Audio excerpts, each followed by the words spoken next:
So hello dear students, midnight সানস্টাডিতে তোমাদের সকলকে স্বাগত জানাই। তো তোমাদের বল ও গতি চ্যাপ্টারের আজকের দ্বিতীয় ভিডিও চলে এসেছে। তো তোমাদের আজকের ক্লাসটা অত্যন্ত গুরুত্বপূর্ণ হতে চলেছে, কারণ তোমাদের আজকের যে বেসটা করাবো সেই বেসের উপর ডিপেন্ড করে কিন্তু তোমরা এই চ্যাপ্টারের অঙ্কগুলো করতে পারবে। ওকে, তো অত্যন্ত গুরুত্বপূর্ণ ক্লাস হতে চলেছে। দেখো, এক এক করে আমি আলোচনা করছি তোমাদের, আর কনসেপ্টগুলো তোমাদের, বিশেষ করে এখানে যে সমস্ত টার্মগুলো আলোচনা করব সেগুলোর কনসেপ্ট তোমাদের কিন্তু ভালো করে আয়ত্তে আনতে হবে, তাহলেই কিন্তু তোমরা অঙ্কগুলো ভালোভাবে পারবে।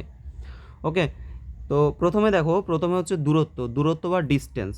আচ্ছা, দূরত্ব বা ডিস্টেন্স মানেটা কি? ধরো ধরো তুমি এ বিন্দু থেকে তুমি বি বিন্দুতে যাবে, এ বি বিন্দু থেকে বি বিন্দুতে যাবে। তো তুমি অনেক রকমভাবে যেতে পারো। ধরো এভাবে সোজা গেলে, তুমি এভাবে এঁকে বেঁকে এখান থেকে এ থেকে বিতে গেলে, বা তুমি এরকম ঘুরে বেরিয়ে এরকমভাবে গেলে, ঠিক আছে? তাহলে আমি যদি ধরো এটা পি, এটা কিউ, এটা আর বলি, তো প্রথম ক্ষেত্রে ধরো তুমি এ পি বি এই পথে গেলে, এ পি বি এই পথে গেলে। আচ্ছা, এখানে আমরা অ্যারো চিহ্ন দেবো না, আমরা জাস্ট এ থেকে বি পথে গেলাম। তাহলে এক্ষেত্রে ধরো টোটাল আমি 5 কিলোমিটার দূরত্ব অতিক্রম করলাম। তাহলে আমার এখানে ডিস্টেন্সটা কত হচ্ছে? 5 কিলোমিটার। আমি ধরো পি কিউ বি এই পথে গেলাম, ঠিক আছে? এই পথ দিয়ে আমি টোটাল 7 কিলোমিটার অতিক্রম করে গেলাম। আবার এ আর বি, এটা ধরো আমি 15 কিলোমিটার পথ অতিক্রম করে গেলাম। তো এক্ষেত্রে প্রত্যেকটারই দূরত্ব কিন্তু আলাদা হয়ে যাচ্ছে। তো আমরা যদি এপিবি পথে যাই, অর্থাৎ এপিবি এই বরাবর যদি যাই, তাহলে আমাদের দূরত্ব কত হচ্ছে? 5 কিলোমিটার। আমরা 5 কিলোমিটার দূরত্ব অতিক্রম করছি বলবো। যদি এ কিউ বি পথে যাই, তাহলে আমরা বলবো যে 7 কিলোমিটার দূরত্ব অতিক্রম করছি। আর যদি আমরা এ আর বি পথে যাই, তাহলে আমরা বলবো যে 15 কিলোমিটার দূরত্ব অতিক্রম করছি। তার মানে কি, দূরত্ব কিন্তু আমাদের যেই পথে যায় না কেন, সেটার টোটাল যে ডিস্টেন্সটা, সেটাই হয়ে যাচ্ছে আমাদের দূরত্ব, ঠিক আছে? টোটাল পথের যে দৈর্ঘ্যটা, মোট পথের যে দৈর্ঘ্যটা, সেটাই হয়ে যাবে আমাদের দূরত্ব বা অতিক্রান্ত দূরত্ব বা ডিস্টেন্স। এখন ধরো দূরত্বের সাথে আমাদের এরপরে আমরা পড়বো সরণ। তো দূরত্বের সাথে সরণটাকে আমরা যদি কম্পেয়ার করি, তাহলে ব্যাপারটা তুমি আরও ভালো করে বুঝতে পারবে। আচ্ছা, এবার দেখো এখানে আরও কি কি আমাদের জানার আছে। প্রথমত, দূরত্ব কী ধরনের রাশি? দূরত্ব হচ্ছে একটা স্কেলার রাশি। স্কেলার রাশি, কারণ কি, এর মান আছে, এর নির্দিষ্ট কোনো অভিমুখের প্রয়োজন হচ্ছে না, নির্দিষ্ট কোনো দিকের প্রয়োজন হচ্ছে না। আচ্ছা, দ্বিতীয়ত আমরা কি জানবো? এর একক জানবো। দূরত্বের একক সিজিএস পদ্ধতিতে হচ্ছে সেন্টিমিটার, সেন্টিমিটার, এবং এসআই পদ্ধতিতে হয়ে যাবে মিটার। ওকে, তাহলে দূরত্বের একক আমরা পেয়ে গেলাম সিজিএস এবং এসআই পদ্ধতিতে। আচ্ছা, আর কি জানবো আমরা? আর জানবো এর মাত্রা। দূরত্বের মাত্রা কি হবে? দূরত্বের মাত্রা জাস্ট এল। ওকে, এল হয়ে যাবে। তো আশা করি বোঝাতে পারলাম। এবার দেখো, আরেকটা জিনিস হচ্ছে, আমরা যদি কোনো বস্তু মানে দূরত্ব অতিক্রম করে, তাহলে কিন্তু তার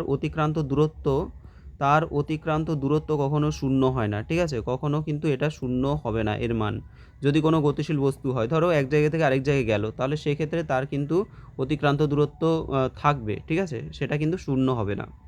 আচ্ছা, এটা গেল আমাদের অতিক্রান্ত দূরত্ব বা ডিস্টেন্সের কনসেপ্ট। এবার আমরা আসছি সরণ বা ডিসপ্লেসমেন্ট। এই জিনিসটা কি একটু ভালো করে বুঝতে হবে, এটা কিন্তু অত্যন্ত গুরুত্বপূর্ণ। সরণ ফ্যাক্টরটা কি? দেখো, সরণের ক্ষেত্রে দেখো, ধরো আমি এ বিন্দু এখানে লিখলাম, আর এখানে ধরো বি বিন্দু লিখলাম। এখন এ থেকে বি বিন্দুতে পৌঁছানো অনেক রকমভাবে আমরা পৌঁছাতে পারি। ধরো এ থেকে বি সোজাসুজি এভাবে পৌঁছাতে পারি। আবার ধরো এই যে এই পথে আমরা পৌঁছাতে পারি। আবার তোমাদের যে এরকম বললাম, এরকম ঘুরিয়ে পেঁচিয়ে এই পথে পৌঁছাতে পারি। এখন আমরা ধরো এখানে লিখলাম পি, এটা কিউ, এটা আর। তাহলে A P B, A Q B, আর হচ্ছে এ আর বি, এই তিনটের মধ্যে তিনটেই কিন্তু সরণ হবে না, ঠিক আছে? সরণ কোনটা হবে?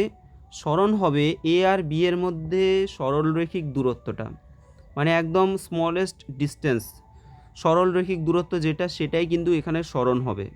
অর্থাৎ কি, এখানে আমাদের কিন্তু এপিবি যে পথটা আছে, এপিবি পথ, অর্থাৎ এই যে এই পথটা কিন্তু আমাদের এখানে সরণ হবে, বাকিগুলো কিন্তু সরণ হবে না, ঠিক আছে? বাকিগুলো সরণ হবে না।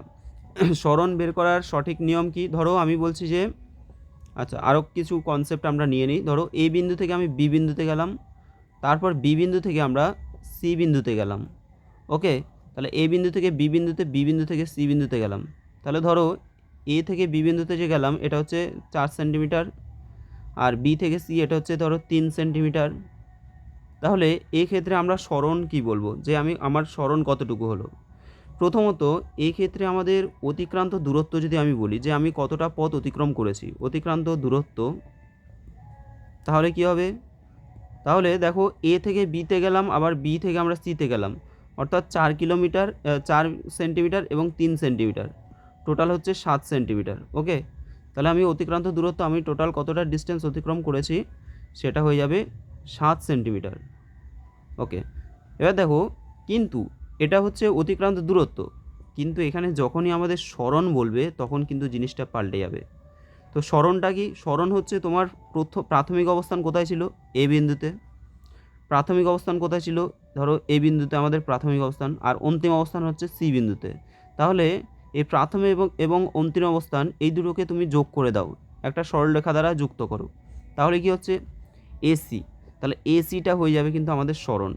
অর্থাৎ সরণ হচ্ছে আমাদের প্রাথমিক অবস্থান কোথায় ছিল এবং অন্তিম অবস্থান কোথায় ছিল তাদের মধ্যে সরলরেখিক যে দূরত্ব সেটা হয়ে যাবে সরণ। অর্থাৎ এই ক্ষেত্রে সরণ কিন্তু হয়ে যাচ্ছে, ধরো এটার মান হবে 5 সেন্টিমিটার। ঠিক আছে, 5 সেন্টিমিটার কী করে হবে, আমরা জানি অতিভুজ স্কয়ার সমান হচ্ছে লম্ব স্কয়ার প্লাস ভূমি স্কয়ার, লম্ব স্কয়ার প্লাস ভূমি স্কয়ার। ওকে, তো লম্ব কত, লম্ব ধরো এখানে 3 স্কয়ার যোগ ভূমি হচ্ছে 4 স্কয়ার, তো 3 3 9 যোগ 4 4 16, দ্যাট ইজ 25। তাহলে অতিভুজ স্কয়ার মানে হচ্ছে 25, তাহলে অতিভুজ সমান কত হবে, 5 হয়ে যাবে, তাই তো, অতিভুজ হয়ে যাবে 5 সেন্টিমিটার। তাহলে এক্ষেত্রে আমাদের সরণ কিন্তু হয়ে যাচ্ছে 5 সেন্টিমিটার। তাহলে একটা জিনিস আমরা বুঝতে পারলাম যে সরণের ক্ষেত্রে আমরা কোন পথ দিয়ে যাচ্ছি সেটা কিন্তু ইম্পর্টেন্ট নয়, আমরা কোন পথ দিয়ে ঘুরে ঘুরে যাচ্ছি সেটা ইম্পর্টেন্ট নয়। এখানে ইম্পর্টেন্ট কি, এখানে হচ্ছে সরণের ক্ষেত্রে আমি ফার্স্ট অবস্থান এবং তার সাথে লাস্ট অবস্থান সেই দুটোকে আমরা যোগ করে দেব, যোগ করে আমরা যে দূরত্বটা পাবো সেটাই হয়ে যাবে সরণ। ঠিক আছে, এবার দেখো আরও একটা দারুণ কনসেপ্ট তোমাদের বলি। দেখো, ধরো ধরো তুমি কি করলে, এখানে ধরো এ বিন্দু থেকে তুমি কি করলে, কোনো এক জায়গায় এরকম কোনো একটা ধরো মাঠে তোমাদের যে একটা বাগান আছে সেই বাগানে তুমি ঘুরতে গেলে, এবার ঘুরে ঘুরে ঘুরে ঘুরে তুমি কি করলে, ঘুরে ঘুরে ঘুরে ঘুরে একদম সারা বাগান ঘুরে ঘুরে এরপরে আবার কি করলে, তুমি তোমার এই জায়গায় আগের অবস্থানে ফিরে আসলে। তাহলে এই ক্ষেত্রে আমাদের সরণ কি হবে, এই ক্ষেত্রে আমাদের সরণ কি হবে, আমরা কি করলাম, এই বিন্দু থেকে ঘুরে ফিরে আবার কিন্তু ঘুরে ঘুরে এই বিন্দুতে আসলাম। ধরো আমি বললাম যে টোটাল তুমি 5 কিলোমিটার তুমি অতিক্রম করেছো, 5 কিলোমিটার টোটাল তুমি হেঁটেছো, ঠিক আছে, চারপাশে। তাহলে এই ক্ষেত্রে যদি অতিক্রান্ত দূরত্ব বলে, মানে দূরত্ব কতটুকু অতিক্রম করলাম সেটা কিন্তু 5 কিলোমিটার, কিন্তু তোমার সরণ কত হলো, সরণ দেখো, সরণ হচ্ছে আমাদের প্রাথমিক অবস্থান এবং অন্তিম অবস্থান তো একই, তাহলে তাদের মধ্যে দূরত্ব কত, তাদের মধ্যে তো দূরত্ব নেই, 0। তাহলে সরণ কিন্তু এক্ষেত্রে 0 হয়ে যাবে, সরণ কিন্তু 0 হয়ে যাবে। যদি আমার প্রাথমিক এবং অন্তিম অবস্থান একই স্থানে হয় তাহলে আমার সরণ কিন্তু 0 হয়ে যাচ্ছে, কিন্তু অতিক্রান্ত দূরত্ব কিন্তু সেখানে যে মানটা সেটা কিন্তু আসবে। আশা করি তোমাদের এখানে আর বোঝার অসুবিধা হওয়ার কথা নয় যে সরণ কী আর দূরত্ব কী। ঠিক আছে, এবার এটা সম্পর্কে আরও ইনফরমেশান যেগুলো আমরা একটু দেখে নেব। তো দেখো, প্রথমত সরণ কি স্কেলার রাশি নাকি ভেক্টর রাশি। এক নাম্বার হচ্ছে সরণ হচ্ছে একটা স্কেলার রাশি। ওকে, সরণ হচ্ছে স্কেলার রাশি। ওকে, এরপর দ্বিতীয়ত আমরা কি জানবো, যে দ্বিতীয়ত সরণের একক কি হবে, সরণের একক দেখো সিজিএস পদ্ধতিতে হয়ে যাবে সেন্টিমিটার। দেখো এটাও তো দূরত্ব অতিক্রম করছে, তাই না, তাহলে সিজিএস পদ্ধতিতে হবে সেন্টিমিটার, আর এসআই পদ্ধতিতে হয়ে যাবে মিটার। ওকে, এসআই পদ্ধতিতে হয়ে যাবে মিটার। তৃতীয়ত এর যদি আমরা মাত্রা বলি, মাত্রা কি হবে, মাত্রা হয়ে যাবে কিন্তু এল, মাত্রা হয়ে যাবে এল। আচ্ছা, এখানে আমি একটা ভুল বললাম, সরি, এখানে স্কেলার রাশি কেন হবে, এটা তো ভেক্টর রাশি। আচ্ছা, এটা কি হবে? এটা হবে একটা ভেক্টর রাশি। কেন ভেক্টর রাশি? কারণ কি এর কিন্তু মান তো আছে এবং একটা নির্দিষ্ট অভিমুখ আছে। আমরা বলছি যে ধরো এখান থেকে এখানে, অর্থাৎ এ থেকে বি বিন্দুতে, বি বিন্দু থেকে সি বিন্দুতে গেল। ঠিক আছে? তাহলে এক্ষেত্রে আমাদের সরণ কিন্তু এই যে এসি বরাবর, এ থেকে সি বরাবর, এটা হয়ে যাবে সরণ। তাহলে এটা কিন্তু স্কেলার রাশি নয়, এটা হবে অবশ্যই ভেক্টর রাশি। ঠিক আছে? সরণ হয়ে যাবে একটা ভেক্টর রাশি। আচ্ছা, নেক্সট দেখো, এটা মাত্রা আমরা লিখে নিলাম। আর যদি বলা হয় কোনো বস্তুর সরণ কি শূন্য হতে পারে? হ্যাঁ, অবশ্যই শূন্য হতে পারে। ঠিক আছে? কি করে শূন্য হবে? তার যদি প্রাথমিক এবং অন্তিম অবস্থান যদি একই স্থানে হয়, তাহলে কিন্তু সেক্ষেত্রে সরণের মান কিন্তু শূন্য হয়। ওকে? চলো নেক্সট আমরা দেখে নিই। এবার দেখো আমরা দ্রুতি বা স্পিড যেটাকে বলছি, দ্রুতি বা স্পিড, এটা সম্পর্কে একটু জেনে নেব।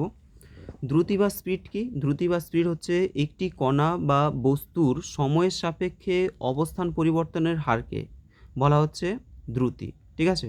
তাহলে সময়ের সাপেক্ষে অবস্থান পরিবর্তনের হারকে বলা হচ্ছে দ্রুতি। অর্থাৎ সময়ের সাপেক্ষে সে কতটুকু দূরত্ব অতিক্রম করছে সেটা হয়ে যাবে দ্রুতির পরিমাণ। দেখো, দ্রুতি সমান আমরা লিখতে পারি যে দ্রুতি সমান কি? দ্রুতি সমান হচ্ছে অতিক্রান্ত দূরত্ব বাই হচ্ছে সময়। ওকে? অতিক্রান্ত দূরত্ব বাই সময়, এটা হয়ে যাবে আমাদের দ্রুতির পরিমাণ। দেখো, ধরো আমি বলছি যে কোনো একটা বস্তু ধরো এ বিন্দু থেকে বি বিন্দুতে গেল, আবার বি বিন্দু থেকে ধরো সি বিন্দুতে গেল। ঠিক আছে? সরি, সি বিন্দুতে গেল, এখানে লিখলাম সি বিন্দু। ধরো এটা বলছি আমরা 4 কিলোমিটার, আর এটা ধরো 3 কিলোমিটার। তাহলে টোটাল অতিক্রান্ত দূরত্ব কত হচ্ছে? টোটাল হচ্ছে আমাদের 7 কিলোমিটার। এবার এই 7 কিলোমিটার যদি হয়, টোটাল অতিক্রান্ত দূরত্ব হচ্ছে 7 কিলোমিটার। এবার ধরো 7 কিলোমিটার কতক্ষণে যাচ্ছে? ধরো 2 ঘন্টায় যাচ্ছে। 2 ঘন্টায় যাচ্ছে। ঠিক আছে? 2 ঘন্টায় যাচ্ছে 7 কিলোমিটার, 2 আওয়ার। এ থেকে বি বিন্দু এবং বি বিন্দু থেকে সি বিন্দুতে যেতে তার টোটাল যে সময় লাগলো সেটা হচ্ছে 2 ঘন্টা। তাহলে তার সময় লাগলো ধরো 2 ঘন্টা, 2 আওয়ার। ঠিক আছে? তাহলে এক্ষেত্রে তার গড় মানে এক্ষেত্রে তার দ্রুতি কত হবে? দ্রুতি হয়ে যাবে 7/2, অর্থাৎ 7-এর অর্ধেক কত? 3.5, 3.5 কিলোমিটার পার আওয়ার। এটা হয়ে গেল তার দ্রুতির মান। ওকে? তাহলে দ্রুতি মানে হচ্ছে অতিক্রান্ত দূরত্ব বাই সময়। সে কতটা দূরত্ব অতিক্রম করলো সেটা মানে সময়ের সাপেক্ষে সে কতটা দূরত্ব অতিক্রম করলো সেটাই হয়ে যাবে তার দ্রুতি। আরও কিছু আমরা জেনে নিই দ্রুতি সম্পর্কে। দেখো, দ্বিতীয়ত দ্রুতি কি স্কেলার রাশি নাকি ভেক্টর রাশি? দ্রুতি হয়ে যাবে একটা স্কেলার রাশি। ওকে? দ্রুতি হয়ে যাবে একটা স্কেলার রাশি। আচ্ছা, তারপরে দ্রুতির একক কি হবে? তাহলে দ্রুতির একক কি হবে? দেখো, অতিক্রান্ত দূরত্ব আমরা উপরে লিখেছি, নিচে হচ্ছে সময়। তার মানে সিজিএস পদ্ধতিতে হয়ে যাবে centimetre per second. Centimetre per second. ঠিক আছে? বা এটাকে আমরা এইভাবে লিখতে পারি যে সেন্টিমিটার পার সেকেন্ড। আর এসআই পদ্ধতিতে কি হবে? এসআই পদ্ধতিতে হয়ে যাবে মিটার পার সেকেন্ড। ওকে? মিটার পার সেকেন্ড বা এম পার এস, এভাবে আমরা লিখতে পারি। তাহলে একক হয়ে গেল। এবার আমরা বলবো যে মাত্রা কি হবে? মাত্রা দেখো, মাত্রা আমাদের প্রথমে ওপরে আছে অতিক্রান্ত দূরত্ব। ওপরে যে অতিক্রান্ত দূরত্ব আছে, দেখো এখানে আছে অতিক্রান্ত দূরত্ব, নিচে আছে হচ্ছে সময়। অতিক্রান্ত দূরত্বের মাত্রা কি হবে? এল। আর সময়ের মাত্রা কি হবে? সময়ের মাত্রা হয়ে যাবে টি। তাহলে আমরা লিখতে পারি যে এর মাত্রা হচ্ছে এল টি টু দি পাওয়ার -1। ঠিক আছে? এল টি টু দি পাওয়ার -1, এটা কিন্তু মাত্রা হয়ে গেল, দ্রুতির মাত্রা। দেখো, দ্রুতি সম্পর্কে আমাদের আরও দুটো বিষয় জানতে হবে। সেটা হচ্ছে, একটা হচ্ছে আমাদের সমদ্রুতি হয়, আরেকটা হচ্ছে অসমদ্রুতি হয়। ঠিক আছে? তাহলে সমদ্রুতিটা কী এবং অসমদ্রুতি কী এটা সম্পর্কে আমরা একটু জেনে নেব। প্রথম হচ্ছে সমদ্রুতি। দেখো, সমদ্রুতি হচ্ছে যদি কোনো কণা বা বস্তু সমান সময়ের ব্যবধানে সমান দূরত্ব অতিক্রম করে, সমান সময়ের ব্যবধানে যদি সমান দূরত্ব অতিক্রম করে, তাকে আমরা বলবো সমদ্রুতি। তার মানে কি, কনসেপ্টটা কি? দেখো, প্রথমত ধরো আমি বলছি যে একটা কণা 1 সেকেন্ডে ধরো 2 মিটার অতিক্রম করছে। ধরো 1 সেকেন্ডে, প্রথম 1 সেকেন্ডে 2 মিটার, পরের 1 সেকেন্ডে আবার 2 মিটার অতিক্রম করছে, পরের 1 সেকেন্ডে আবার 2 মিটার অতিক্রম করছে। ঠিক আছে? তাহলে পরপর 1 সেকেন্ড অন্তর অন্তর আমরা দেখছি কি যে 2 মিটার করে সে অতিক্রম করছে। তাহলে এক্ষেত্রে আমরা যদি বলি যে তার দ্রুতি কত হবে, তার এই ধরনের যে গতি সেটা হচ্ছে সমদ্রুতি, এই ধরনের যে দ্রুতি সেটা হচ্ছে সমদ্রুতি। আরেকবার বলছি, যদি কোনো কণা বা বস্তু সমান সময়ের ব্যবধানে যদি সমান দূরত্ব অতিক্রম করে, তাহলে প্রথম 1 সেকেন্ডে যাচ্ছে 2 মিটার, পরের আবার 1 সেকেন্ডে যাচ্ছে 2 মিটার, পরের আবার 1 সেকেন্ডে যাচ্ছে কত, 2 মিটার। তাহলে সমান সময়ের ব্যবধানে কিন্তু সমান দূরত্ব অতিক্রম করছে। তাহলে এটাকে আমরা বলবো সমদ্রুতি। ঠিক আছে? আচ্ছা, এবার দেখো অসমদ্রুতি কি। অসমদ্রুতি এটা সম্পর্কে আমরা একটু জেনে নিই। অসমদ্রুতি কাকে বলে? যদি কোনো বস্তু বা কণা সমান সময়ের ব্যবধানে যদি অসমান দূরত্ব অতিক্রম করে, ঠিক আছে, যদি কোনো কণা বা বস্তু সমান সময়ের ব্যবধানে যদি অসম দূরত্ব অতিক্রম করে, তখন তার যে দ্রুতি সেটাকে আমরা বলবো অসম দ্রুতি। যেমন ধরো আমি এক্সাম্পল নিয়ে নিচ্ছি। ধরো একটা কণা প্রথম 1 সেকেন্ডে যাচ্ছে, প্রথম 1 সেকেন্ডে যাচ্ছে কতটা, 2 মিটার গেল। পরের আবার 1 সেকেন্ডে যাচ্ছে 4 মিটার, পরের আবার 1 সেকেন্ডে যাচ্ছে 3 মিটার। ঠিক আছে, 3 মিটার। তাহলে এখানে কিন্তু সমান সময়ের ব্যবধানে কিন্তু সমান দূরত্ব অতিক্রম করছে না, অসমান দূরত্ব অতিক্রম করছে, তাই না? আগেরটা আমরা যেমন দেখলাম সমান সময়ের ব্যবধানে সমান সমান দূরত্ব যাচ্ছে, এখন কিন্তু সমান সময়ের ব্যবধানে কিন্তু অসমান দূরত্ব অতিক্রম করছে। তাহলে এটাকে আমরা কি বলবো? এটাকে আমরা বলবো অসম দ্রুতি। এখন এই যে বস্তুটা মানে পরের যেটা আমরা আলোচনা করছি এখন এটা অসম দ্রুতি। তো এই যে দ্রুতি, এই দ্রুতি আমরা কিভাবে বের করব? দেখো, এক্ষেত্রে আমাদের গড় দ্রুতি বের করতে হয়। গড় দ্রুতি এর মান কি হয়? গড় দ্রুতি মানে হচ্ছে মোট অতিক্রান্ত দূরত্ব বাই মোট সময়, মোট সময়। ওকে, এখানে আমাদের অতিক্রান্ত দূরত্ব মোট কত হচ্ছে? প্রথমে হচ্ছে 2 মিটার, পরে হচ্ছে 4 মিটার, পরে হচ্ছে 3 মিটার। আর মোট সময় কত? মোট সময় 1 সেকেন্ড, 1 সেকেন্ড, 1 সেকেন্ড, তাই তো? তাহলে কত হচ্ছে? 4 3 7 8 9, 9/3, কাটাকুটি করো, 3 3 9, অর্থাৎ আমাদের 3 মিটার পার সেকেন্ড হয়ে যাচ্ছে। 3 মিটার পার সেকেন্ড এটা হয়ে যাচ্ছে গড় দ্রুতির পরিমাণ। ঠিক আছে, গড় দ্রুতি হয়ে যাচ্ছে আমাদের 3 মিটার পার সেকেন্ড। আশা করি বোঝাতে পারলাম। তো দ্রুতি আমরা এর আগে শিখেছি যে দ্রুতি হচ্ছে, তাহলে কি শিখলাম? দ্রুতি হচ্ছে অতিক্রান্ত দূরত্ব বাই সময়। দ্রুতি একটি স্কেলার রাশি, এর একক হচ্ছে সেন্টিমিটার পার সেকেন্ড বা মিটার পার সেকেন্ড, আর মাত্রা হচ্ছে LT-1, তাই তো, LT⁻⁻1। আর আমরা এখানে শিখলাম সমদ্রুতি আর হচ্ছে অসমদ্রুতি। আমাদের যদি গড় দ্রুতি বের করার অঙ্ক থাকে, সেই ক্ষেত্রে আমরা কি করব? মোট অতিক্রান্ত দূরত্ব বাই মোট সময়, এটা বের করলেই আমাদের গড় দ্রুতি বেরিয়ে যাবে। ওকে, এবার দেখো আমরা বেগ সম্পর্কে জানবো। তাহলে আমাদের দ্রুতি সম্পর্কে আমরা ভালো করে জানলাম। এবার হচ্ছে বেগ বা ভেলোসিটি, এই জিনিসটা কি। তো দ্রুতি এবং বেগের মধ্যে বেসিক ডিফারেন্সটা কি সেটাও আমরা ভালো করে জেনে নেব। দেখো, বেগ যদি আমরা বলি যে সময়ের সঙ্গে একটি নির্দিষ্ট দিকে কোনো সচল বস্তুর অবস্থানের পরিবর্তনের হারকে বলা হচ্ছে ওই বস্তুর বেগ।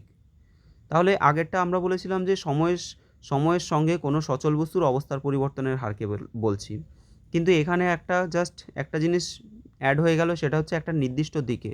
তাহলে সময়ের সঙ্গে একটা নির্দিষ্ট দিকে গতিশীল কোনো বস্তুর অবস্থার পরিবর্তনের হারকে বলা হচ্ছে বেগ। অর্থাৎ কি, বেগ সমান আমরা বলতে পারি যে সরণ বাই সময়। বেগ সমান হচ্ছে সরণ বাই সময়। তো আমাদের দ্রুতি ছিল হচ্ছে অতিক্রান্ত দূরত্ব বাই সময়, আর বেগ মানে হচ্ছে সরণ বাই সময়। ঠিক আছে, ধরো আমি বলছি যে আমি এ বিন্দু থেকে বি বিন্দুতে গেলাম এবং বি বিন্দু থেকে সি বিন্দুতে গেলাম। তাহলে এটা হচ্ছে ধরো 4 কিলোমিটার, এটা ধরো 3 কিলোমিটার। তাহলে আমি এ থেকে বি বিন্দুতে গেলাম 4 কিলোমিটার এবং বি থেকে সি বিন্দুতে গেলাম 3 কিলোমিটার। তো আমরা শিখেছি সরণ কি, সরণ মানে কিন্তু এই এবি বা বিসি এখানে নয়, প্রাথমিক এবং অন্তিম অবস্থানকে আমরা কি করব, অ্যাড করে দেব। ঠিক আছে, এই যে দূরত্ব অর্থাৎ এসিটা হয়ে যাবে আমাদের সরণের মান। আচ্ছা, এবার দেখো তুমি এ বিন্দু থেকে বি বিন্দুতে গেলে এবং বি বিন্দু থেকে সি বিন্দুতে গেলে, এতে তোমার টোটাল ধরো 10 ঘন্টা সময় লেগেছে। এতে তোমার 10 ঘন্টা টোটাল সময় লেগেছে। তাহলে এক্ষেত্রে আমার বেগ কত হবে? আমার বেগ কিন্তু হয়ে যাবে, দেখো তাহলে সরণ কত, সরণ এটা হচ্ছে ধরো 5 কিলোমিটার, তাহলে সরণ হয়ে যাবে আমার 5 কিলোমিটার বাই সময় লাগছে কিন্তু 10 ঘন্টা। তুমি কোন পথে যাচ্ছ সেটার উপর কিন্তু সরণ ডিপেন্ড করে না। ঠিক আছে, সরণ হচ্ছে তোমার প্রাথমিক এবং অন্তিম অবস্থানের মধ্যে দূরত্ব, কিন্তু আমার তো টাইমটা তো সেই ঘুরে ফিরিয়ে যেভাবে যাচ্ছি আমি, সেই টাইমটা লাগছে, আমাকে কিন্তু সেই টাইমটাই ধরতে হবে। তাহলে এটা হয়ে যাবে কত, 0.5 কিলোমিটার পার আওয়ার। ঠিক আছে, 0.5 কিলোমিটার পার আওয়ার এটা হয়ে যাবে গতিবেগ। ওকে, তো বেগ সম্পর্কে আমরা আরও আদার্স বিষয়গুলো একটু জেনে নিই। দেখো, তো প্রথমত আমরা জানলাম যে বেগ সমান হচ্ছে সরণ বাই সময়। প্রথমত বেগ সমান হচ্ছে সরণ বাই সময়। আচ্ছা, দ্বিতীয়ত বেগ কী ধরনের রাশি? এটা কি স্কেলার রাশি নাকি ভেক্টর রাশি? বেগ কিন্তু আমাদের একটা ভেক্টর রাশি। ওকে, বেগ হচ্ছে একটা ভেক্টর রাশি, কিন্তু এটার দেখো একটা নির্দিষ্ট দিকের কথা বলা আছে, নির্দিষ্ট একটা অভিমুখ রয়েছে, তার জন্য বেগ হচ্ছে একটা ভেক্টর রাশি। আচ্ছা, বেগের মাত্রা কি হবে? মাত্রা নয়, আগে একক শিখে নেবো আমরা। একক কি হবে? তো সিজিএস পদ্ধতিতে বেগের একক কিন্তু হয়ে যাবে centimetre per second, centimetre per second, আর এসআই পদ্ধতিতে হয়ে যাবে মিটার পার সেকেন্ড। ওকে, তাহলে বেগের এবং যেটা আমরা পড়লাম দ্রুতি, দুটোর কিন্তু মাত্রা কিন্তু একই, এককও একই, মাত্রাও একই। তাহলে একক কী হলো? সিজিএস পদ্ধতি সেন্টিমিটার পার সেকেন্ড, আর এসআইতে হচ্ছে মিটার পার সেকেন্ড। এবার বলছি যে মাত্রা, বেগের মাত্রা কি হবে? বেগের মাত্রা কিন্তু হয়ে যাবে, দেখো সরণ বাই সময়, তাহলে সরণ মানে কি এল, আর সময় মানে কি টি, তাহলে এল বাই টি মানে কি হয়ে যাবে, এল টি টু দি পাওয়ার -1। ওকে, এটা হয়ে যাবে বেগের মাত্রা। আশা করি এটুকুনি বোঝাতে পারলাম। এবার দেখো, কোনো বস্তুর যদি বলা হয় বেগ, সেটা কি শূন্য হতে পারে? অবশ্যই শূন্য হতে পারে, শূন্য হতে পারে। ঠিক আছে, কি করে শূন্য হবে? ধরো ধরো আমি বলছি এই যে একটা পয়েন্ট এ বিন্দু থেকে ধরো একটা বস্তু ঘুরে ঘুরে ঘুরে ঘুরে, মানে কেউ একজন ঘুরে ঘুরে আবার এই বিন্দুতে এসে পৌঁছালো। তো টোটাল সে ধরো দূরত্ব অতিক্রম করলো সে 10 কিলোমিটার, এবং তার সময় লাগলো ধরো 5 সেকেন্ড, 5 ঘন্টা, ধরো 5 ঘন্টা সময় লাগলো। তাহলে এক্ষেত্রে তার টাইম লাগছে কত? 5 ঘন্টা। তাহলে সরণ বাই সময় আমরা জানি বেগ সমান হচ্ছে সরণ বাই সময়। এবার সরণ কত? সরণ তো তার শূন্য হয়ে যাচ্ছে, টাইম লাগছে বেশি, অসুবিধা নেই, কিন্তু সরণ তো শূন্য না, তাহলে এই ক্ষেত্রে আমাদের মানটা কিন্তু শূন্য হয়ে যাবে। যেহেতু তার সরণ শূন্য, তাহলে তার কিন্তু বেগও শূন্য হয়ে যাবে। ওকে, তো আমরা দ্রুতিতে যেমন সমদ্রুতি অসমদ্রুতি পড়েছি, তো বেগের ক্ষেত্রেও কিন্তু সমবেগ এবং অসমবেগ টার্মগুলো রয়েছে। তো সমবেগ কি? সমবেগ বলতে আমরা কি বুঝবো?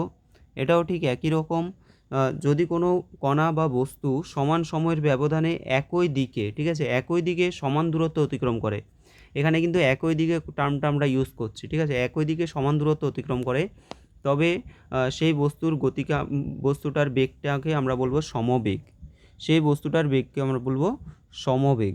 দেখো, যেমন আমি যদি বলি যে কোনো একটা কণা প্রথম 1 সেকেন্ডে সে 3 সেন্টিমিটার গেল, প্রথম 1 সেকেন্ডে সে 3 সেন্টিমিটার গেল 1 সেকেন্ডে, পরের 1 সেকেন্ডে আবার সে 3 সেন্টিমিটার গেল, আবার পরের 1 সেকেন্ডে সে আবার 3 সেন্টিমিটার গেল। তাহলে এই ক্ষেত্রে কণাটির সমবেগে চলছে আমরা বলবো। ঠিক আছে, এবং বেগের মান কিন্তু এই ক্ষেত্রে আমাদের বেগের মান কত হয়ে যাবে? 3 সেন্টিমিটার পার সেকেন্ড, এটাই কিন্তু বেগের মান হবে। এটা হচ্ছে সমবেগ। আর হচ্ছে অসমবেগ। অসমবেগ কি? অসমবেগটা যদি আমরা বুঝতে চাই, যদি কোনো কণা বা বস্তুর বেগ শুধুমাত্র বা শুধু অভিমুখ অথবা মান এবং অভিমুখ উভয়েরই সময়ের সঙ্গে যদি পরিবর্তিত হয়, মান চেঞ্জ হতে পারে, মানে যে অসম বেগের ক্ষেত্রে মান চেঞ্জ হতে পারে। মান চেঞ্জ মানে কি, ধরো প্রথমে 3 সেন্টিমিটার যাচ্ছে, পরেরটাতে ধরো 5 সেন্টিমিটার যাচ্ছে পরের 1 সেকেন্ডে, তার মানে কি এটা মান চেঞ্জ হচ্ছে। আবার অভিমুখ চেঞ্জ হতে পারে, শুধু অভিমুখ হতে পারে। অভিমুখ মানে কি, ধরো কোনো একটা বস্তু প্রথমে এদিকে যাচ্ছে, তারপরে সে আবার এইদিকে যাচ্ছে, আবার এইদিকে যাচ্ছে, তাহলে কী হচ্ছে, অভিমুখ চেঞ্জ হয়ে যাচ্ছে। বা বৃত্তাকার পথে কিন্তু সবসময় অভিমুখ চেঞ্জ হচ্ছে।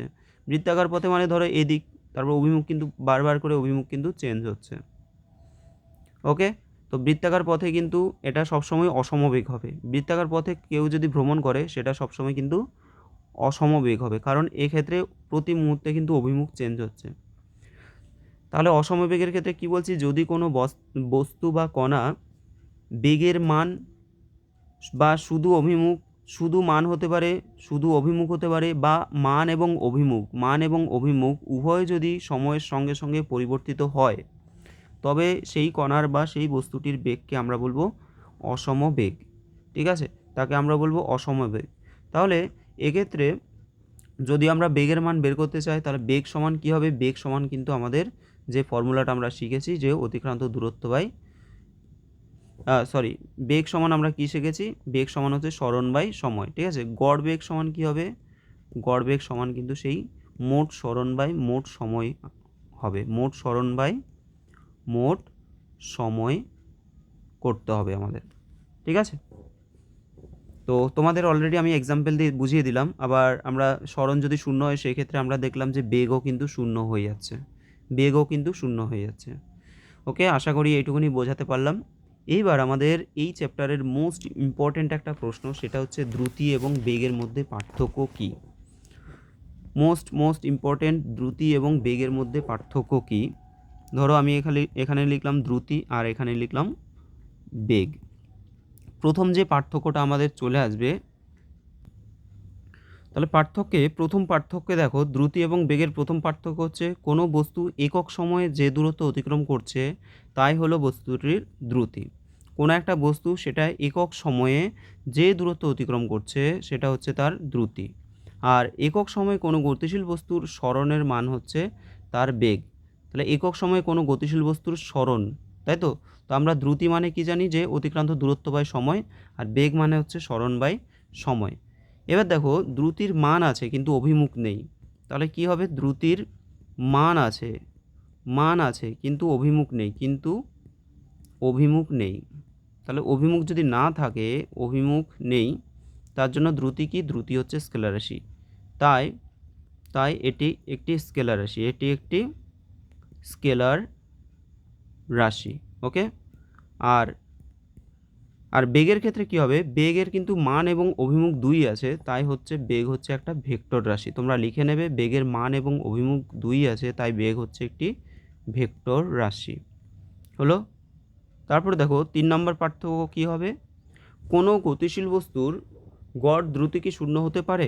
খুব ইম্পর্ট্যান্ট, একটি গতিশীল বস্তুর গড় দ্রুতি শূন্য হতে পারে না। ওকে, শূন্য হতে পারে না, মনে রাখবে, এটা কখনোই শূন্য হতে পারে না। কিন্তু একটি গতিশীল বস্তুর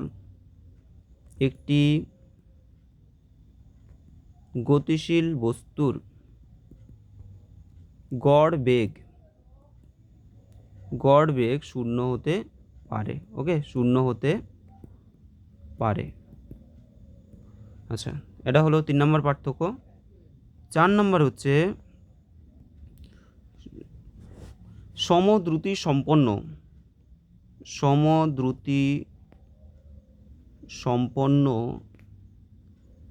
একটি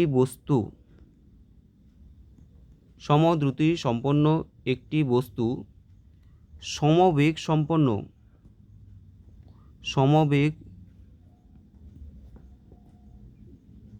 সম্পন্ন হতে পারে, আবার নাও হতে পারে, আবার কি না, নাও হতে পারে। কিন্তু 4 নাম্বার এটা।